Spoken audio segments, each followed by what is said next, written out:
What's up, doll collectors, hobbyists, fabs, and besties? I'm Toya, an adult doll collector. Welcome to my miniverse. It's summer and it's hot. We have our new bog bag, or as some of you said in the comments, frog bag. So now the only question is beach or pool, or both. But Toya, you already made a pool this year in our new easy to store backyard doll room that we made in this video. Well, we made the backyard in that video, and we made the pool in this one. But I want a pool that's a little larger and still easy to store. So let's head to the craft table. I'm going to use foam board. However, if you do not wish to use foam board, you can always use cardboard instead. I bought 3 pieces at $4.99 each, so that's about $15. They measure 20 by 30 inches. Let's cut 2 rectangles that measure 15 by 13 inches. I use an X-Acto knife and an acrylic ruler to cut the foam board to get the base of our pool. I cut 4 half-inch strips and glue them around the edge, making a large tray. I take some of the leftover foam board and let's cut a piece that will fit in the tray. Mine measures 7 inches by 12 5/8. On the back, let's glue down a few more strips of foam board, one right at what will be the front edge. This is a good time to use some of those scraps of foam board. When we flip it over, we should have a small platform that we can cover with scrapbook paper or paint. I'm going to use a textured contact paper I bought on Amazon. It's a pretty thick paper, but it makes a good crease. After going over that one flat edge, I continue to cover the top, then trim off the excess. Let's add a little of that contact paper to the inside of the tray. Just on the sides, glue down scrapbook paper with a water print. If you don't have a water print, you can always go with blue paper. Take the little platform, and we're gonna glue that right into this space. And we have an instant pool. Super easy project that can be done in an afternoon. I can place it on my bookshelves, taking up less than an inch wide of space. So it's easy to store. And we do have a little dimension. I think the water could use a little shine. We can add clear plastic from packaging if we have a large enough piece. I don't. We could add clear packing tape, which really does give a nice shine.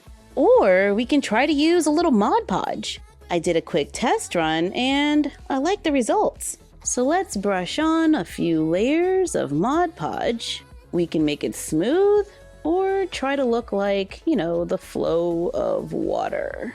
However, there is a possibility that the paper could bubble.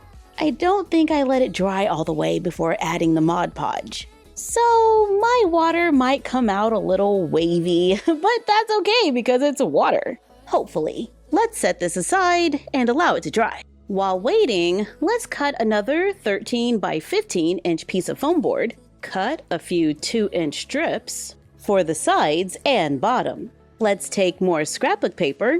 This is one of my favorite scrapbook paper books from Michaels. It has so many different textures that we can use in the dollhouse. I'm going to use this stone print and cover the back wall as well as the sides. I focused on the top and didn't really worry about the bottom inch. On the other side of the back wall, let's find a scrapbook paper with an ocean view. I really like this one, and I have 2 pages, but there are some glitter details at the bottom. Maybe we can cut the paper right above it to remove the unwanted part, but now I don't have enough sky. So let's cut off the sky. Take another piece of scrapbook paper that gives us more sky. I'm going to combine it with the piece that we cut to piece something together that hopefully looks like a beach. We can try to cover our seams with cutouts and scraps. I like to try to pull the layers of the paper apart to make it as thin as possible before gluing them down. Let's flip it back over, glue on the sides, glue a 2-inch piece of foam board into the box to make the bottom, glue in a few artificial plants to give us a little greenery. And we can use a few taller plants to cover the seam. While that's drying, let's take a look at our pool. It's just about dry and we have a nice little shine and some texture. Let's flip it over, cover it with paper that looks like sand, so when we place it in front of the wall, we have a quick beach backdrop where we can take pictures of our dolls enjoying the day. And if the dolls want a change of scenery, just flip the sand over, turn around the box so they can chill at the pool, giving us 2 different scenes that don't take up a lot of space because we can just stand them up and place them on the shelf. But we also need a place to store some stuff. So let's take foam board, cut a 13 by 13 inch square, repeat to make 2, cut 3-inch boards for the sides and the bottom.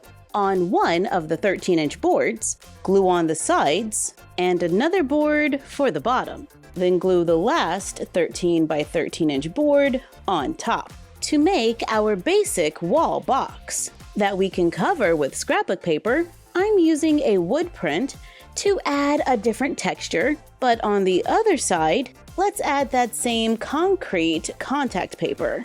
So we have options. Now we have another wall that is freestanding and we can use it to make a corner room, closing off the space to complete the scene. That is still customizable because we can move around the walls. And we can use it with the beach as well. It is super easy to change the scene. And now that we have this wall, we have storage for towels, our new bog bag or frog bag, or even one of our DIY pool chairs with a cushion. I am loving this movable wall idea. If we want to make this space bigger, we can add more walls, make a bigger pool, make a bigger patio, and they can all still fit neatly on the shelf. Thank you for joining us while we made another doll room that's a pool or a beach. Like, comment, share, and subscribe. Don't forget to ring the bell and follow us on Instagram at MyFroggyStuff, the frog vlog, and Bella of MyFroggyStuff. And we will see you next time.